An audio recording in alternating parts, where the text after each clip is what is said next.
Olá! Vamos mergulhar direto nessa análise de hoje porque a gente precisa falar sobre um mito enorme daqueles que a sociedade empurra pra gente a vida inteira. Sabe aquela velha história de que, para ter consistência e alcançar grandes objetivos, basta tentar mais, forçar a barra e querer com muita, mas muita força, e que falhar é só falta de vontade? Pois é. E se essa ideia não for só um erro, mas exatamente a raiz do problema que paralisa tanta gente? É exatamente isso que vamos destrinchar agora. E aqui vai a verdade nua e crua, sem rodeios. Depender da força de vontade é justamente o motivo pelo qual a grande maioria das pessoas fica estagnada, patinando e falhando repetidamente. Olha só, se a tentativa de mudar um hábito ou de tirar um projeto do papel depende unicamente da nossa força interna para aguentar o tranco, o fracasso é praticamente uma garantia. Sabe por quê? Porque a força de vontade é um recurso finito. Uma hora ela acaba. E aí entra o pulo do gato. A verdadeira disciplina não vem daquela força interna inesgotável ou de ficar se punindo. Nada disso. Ela vem, na verdade, de estruturar a vida de um jeito inteligente. O foco muda totalmente. A grande questão deixa de ser como ser mais forte e passa a ser como desenhar um ambiente de forma estratégica. Parte 1. A ilusão da força de vontade. Vamos entender esse ciclo quebrado. A motivação tem, digamos, um defeito de fábrica terrível. Se o dia a dia exige motivação constante só para simplesmente funcionar, a fundação já nasceu comprometida. É muito instável. A motivação acorda com a gente, super forte na hora do café, aí perde a força depois do almoço com aquela preguicinha e simplesmente evapora à noite. Construir o sucesso em cima de um ciclo desses é ter a garantia absoluta de um colapso diário. Para ilustrar bem isso, vamos imaginar duas situações. De um lado, tem quem acorda e já começa a negociar com os próprios sentimentos, do tipo, será que eu faço isso agora ou deixo para depois? Do outro lado, tem quem levanta e simplesmente executa um plano que já estava decidido. O resultado fica incrivelmente previsível quando a escolha já foi feita bem antes da emoção daquele momento sequer aparecer. Não tem espaço para dúvida. Parte 2. Disciplina é design. É hora de focar no ambiente. Tem uma regra de ouro aqui. Ninguém se eleva num passe de mágica ao nível grandioso das suas melhores intenções. Na realidade, nós inevitavelmente caímos ao nível dos sistemas que nos cercam. É muito simples. Se o comportamento errado for mais fácil de fazer do que o certo, a escolha vai ser a errada. O ambiente sempre, mas sempre mesmo, vai ditar o caminho de menor resistência. E isso pede uma reflexão ativa. O que é que no ambiente ao redor está facilitando o fracasso?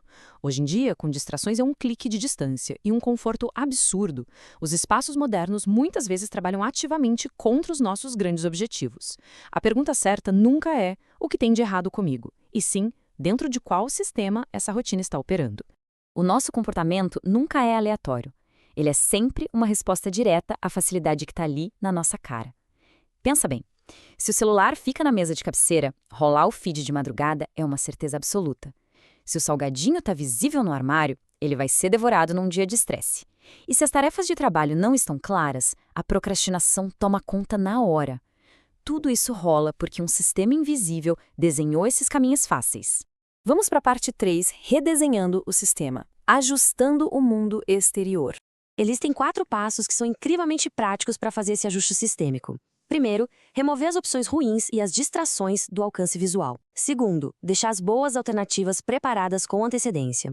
Terceiro, eliminar aquelas microdecisões diárias que só servem para exaurir a mente. E quarto, criar padrões sólidos. Com isso, a gente para de se desgastar pensando, será que eu tô a fim de fazer isso hoje? E ganha aquela clareza reconfortante de, bom, isso aqui já está decidido. E tem uma metáfora que resume perfeitamente a regra de ouro da mudança duradoura. Tentar interromper um comportamento ruim, do nada, sem ter uma alternativa pronta, é como destruir uma ponte sem construir outro caminho. A mente simplesmente não suporta esse vazio. Se a gente apenas corta um hábito ruim sem colocar algo mais fácil e preparado no lugar, o cérebro vai, sem a menor dúvida, correr de volta para as velhas rotinas no primeiro sinal de cansaço. Parte 4. A armadilha da intensidade, onde os extremos não se sustentam. A gente precisa falar sobre um perigo muito comum, a armadilha do extremismo. Aquela vontade louca de ir do zero absoluto ao extremo em 24 horas, sabe? Acordar às 5 da manhã, treinar pesado, comer de forma impecável da noite para o dia. Até pode funcionar por uns 2 dias, mas logo em seguida, a corda arrebenta. O verdadeiro poder para realizar qualquer coisa está em construir uma disciplina baseada na consistência. Uma consistência pequena, sim, mas totalmente sustentável a longo prazo. O progresso de verdade exige que se comece de um ponto incrivelmente pequeno, muitas vezes bem menor do que o ego gostaria de aceitar. Então, em vez de exigir uma hora de treino exaustivo logo de cara, o plano tem que começar com 10 minutos garantidos. Em vez daquela rotina matinal cinematográfica e perfeita, o foco vai para uma única ação controlada. É exatamente assim que a resiliência é construída, criando uma verdadeira blindagem contra o fracasso. E, finalmente, parte 5. Ação se torna identidade. A mudança permanente. Quando aquela pressão sufocante de ter que ser perfeito o tempo todo é deixada de lado e o foco passa a ser apenas executar pequenas ações padronizadas, acontece uma coisa espetacular. Uma verdadeira reação em cadeia se inicia. Cada vitória, por menor e mais simples que pareça, vai se somando à anterior. E isso cria um senso de movimento, um impulso real, que antes parecia totalmente impossível de alcançar. O que nos leva a este ponto crucial: o impulso repetido.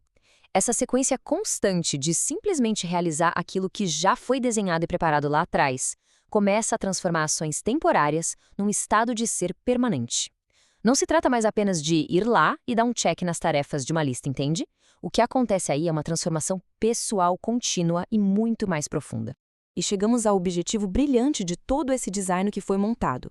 Tem um momento lá na frente no processo em que a necessidade de forçar a disciplina simplesmente desaparece.